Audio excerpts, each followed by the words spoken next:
परभणी के प्रियजनों, तुम भाग्यशाली हो, तुम्हारे पास भक्ति मता माता जनाबाई है, संत एकनाथ है, संत समर्थ स्वामी जी हैं, संत ज्ञानदेव जी हैं, संत ज्ञानेश्वर हैं, संत तुकाराम है। महाराष्ट्र के लोगों, तुम्हें तो छाती फुला करके भागना चाहिए कि हमारी धरती महात्माओं की धरती है, हमारी धरती संतों की भूमि, हमारी भूमि संतों की भूमि है।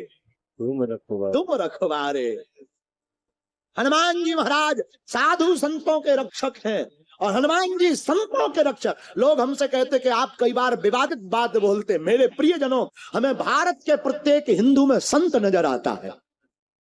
कई बार आदमी नकल देख के भक्ति करना चाहिए। एक व्यक्ति हमें मिला, बोला महाराज जी आप कहते हो चंदन लगाओ, क्या जरूरत है, ऊपर चंदन लगाने की क्या जरूरत, मन में चंदन होना चाहिए। हमने कही भाई मन में चंदन तो होना चाहिए, पर बाहर का भी प्रताप है। जींस पैंट पहन करके अगर हम कथा करने लगे तो क्या तुम्हें सुनने में अच्छा लगेगा?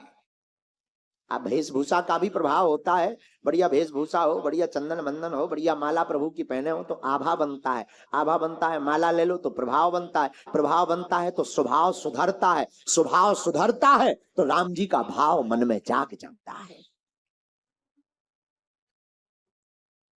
कुछ लोग देखा देखी करते, करना भी चाहिए।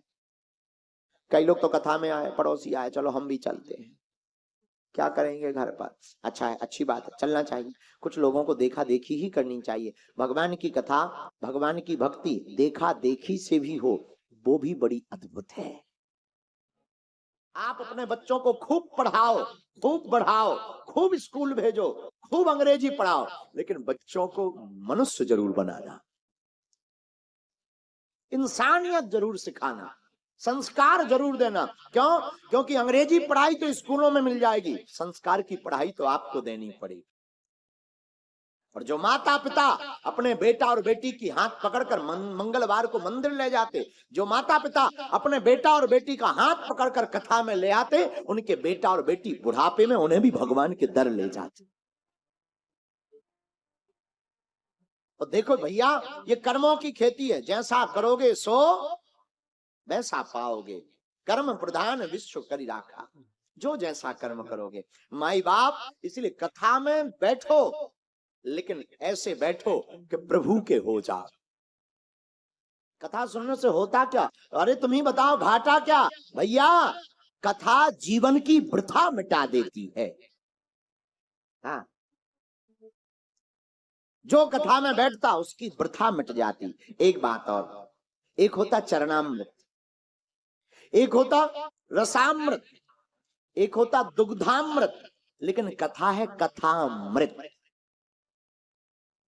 चरणामृत को तो मुख से पिया जाता, भगवान की कथा को तो कानों से पिया जाता है। अच्छा महाराज, कथा सुनने से क्या होता? विचारों की शुद्धि। और किसी के विचार सुधर जाए, वो आदमी सुधर जाए।